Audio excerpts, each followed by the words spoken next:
palavra-chave da dinâmica, a gente pode dizer que é força. Beleza? Tudo a ver com força. E existe um conceito muito interessante que um corpo tem, que é chamado de quantidade de movimento. Você falou isso na sua aula, não sei se você lembra. Então tá aqui, ó. Quantidade de movimentos, é muito importante. Quantidade, estou abreviando, tá? De movimento. Também chamado de momento linear. Lembra, filho, se você falou isso no dia da aula. Momento linear. São sinônimos, tá bom? Momento linear.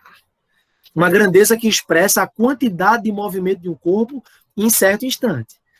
Beleza? Qual é a definição para a quantidade de movimento? Vou chamar de Q. E eu tenho aqui uma bolinha, ó, tá vendo? Que tem uma certa massa. Ela está se deslocando com uma certa velocidade, ó, tá vendo aqui?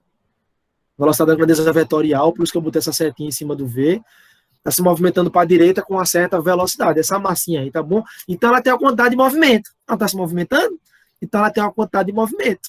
Essa quantidade de movimento é definida como sendo o produto entre a massa vezes a velocidade. O certo é fazer assim, ó. Vetor quantidade de movimento é igual a massa, que é uma grandeza escalar, não é vetorial. A massa, não existe 3 kg vertical, né? 4 kg horizontal. Isso não existe, não faz sentido. A massa é uma grandeza escalar.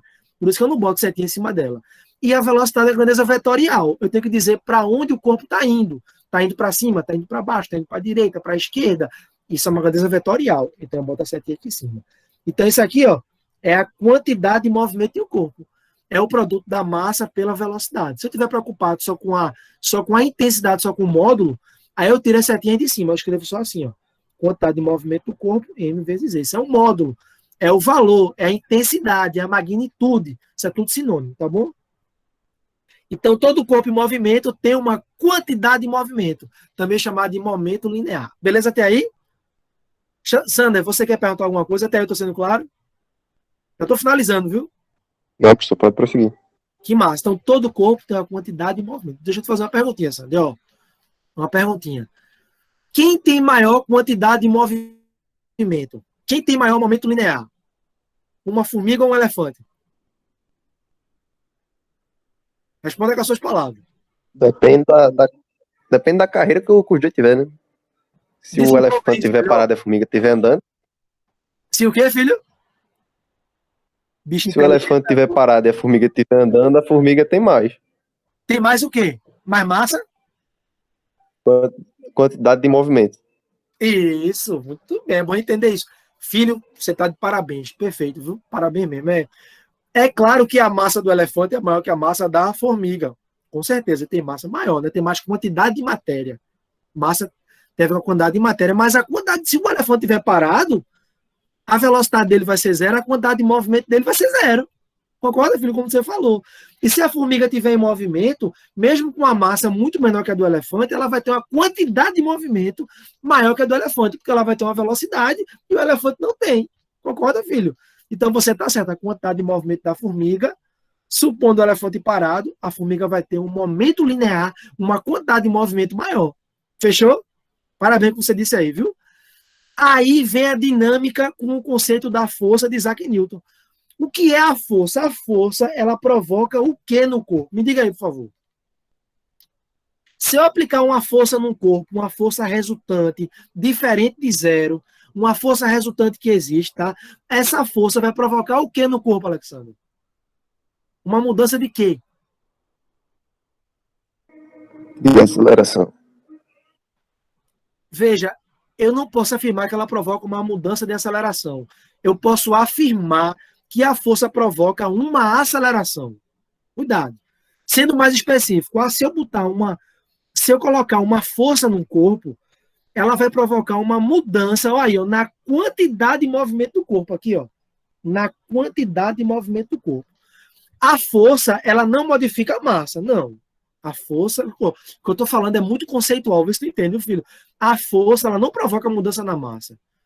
O que vai provocar a mudança na massa, está tendo uma visão clássica do assunto, baseado na física clássica. O que vai mudar a massa é eu acrescentar mais matéria ou eu retirar matéria.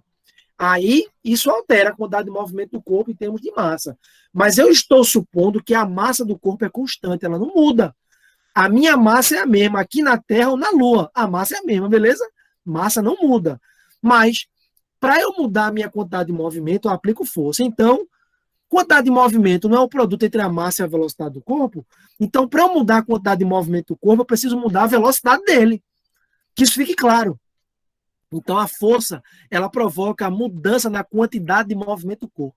E para modificar a quantidade de movimento do corpo, supondo a massa constante, que eu estou supondo que ela é numa visão clássica do assunto, eu preciso modificar a velocidade para mudar a quantidade de movimento do corpo. E como é que eu posso mudar a velocidade de um corpo, Alexandre? Me diga aí. Tem 3 maneiras. A gente já falou isso uma vez. Não sei se tu lembra.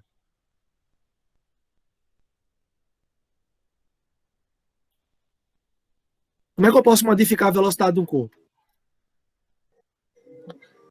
Aplicando a força, Aplicando uma pode força. ser Mas como é mudado. que ela pode mudar a velocidade? O que pode acontecer com ela? Mudar a velocidade. Lento. Ela pode aumentar, diminuir. Isso. Se ela fica, se ela Não aumentar, lembro mais. se ela diminuir ou se ela mudar a direção, filho. O corpo fazer uma curva, por exemplo. Ou fazer uma volta. Meu, ah, Não é? aquela discussão da luz lá, lembro. Exato. Lembra que a gente já falou sobre isso uma vez? Então, para mudar a velocidade, eu posso deixar o corpo mais rápido, posso deixar o corpo cada vez mais lento, que é aumentar a velocidade, diminuir a velocidade no módulo, mas posso modificar a direção, cara. A direção da velocidade quando ela faz uma curva. Isso quem faz é a força. E se eu modifico a velocidade, eu modifico a quantidade de movimento do corpo. Esse que daí, entendeu? Então, qual é o papel da força, Alexander? Modificar a quantidade de movimento do corpo em certo tempo. Aí é que entra a segunda lei de Newton. Isso. Então, a quantidade de movimento de um corpo, supondo que a massa é constante, ela é modificada quando a velocidade modifica. E para modificar a velocidade, eu aplico uma força. Então, qual é o papel da força? Modificar a velocidade do corpo. Entendeu? Ou a força dá velocidade, ou ela retira a velocidade, ou ela muda a direção da velocidade. Esse é o papel da força, modificar a quantidade de movimento do corpo, supondo que a massa está constante.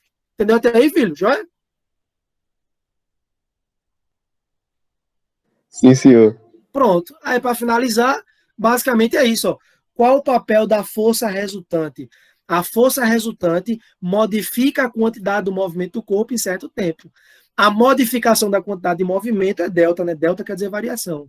É a modificação da quantidade de movimento do corpo em certo intervalo de tempo que dura a aplicação da força resultante. Joia? Estou fazendo uma análise aí escalar, tá? Sem me preocupar com a direção e sentido. Nesse caso, eu estou me preocupando só com o módulo. Pronto, tá bom? Para alterar a quantidade de movimento, a variação da quantidade de movimento, eu vou manter a massa, porque eu não vou modificar a massa, mas eu vou modificar a velocidade, como eu te expliquei agora. Então, eu vou variar a velocidade, eu boto ΔV e divido pelo tempo. Olha que lindo. Só que isso daqui, variação de velocidade pela variação de tempo, a gente chama de que, Alexander? É a consequência da atuação da força. Como é o nome disso? É o que a força resultante produz. Como é o nome disso? Aceleração. Aceleração. Por isso que isso aqui é aceleração. Massa vezes aceleração. Pronto, é um resuminho que eu fiz agora, tá vendo? Aí isso tem tudo a ver com a segunda lei de Newton. A força resultante, ela modifica a quantidade de movimento do corpo, né? Modifica em certo tempo, gerando aceleração. Então, a força resultante é a massa vezes a aceleração. Pronto, eu acho que está ótimo. Filho,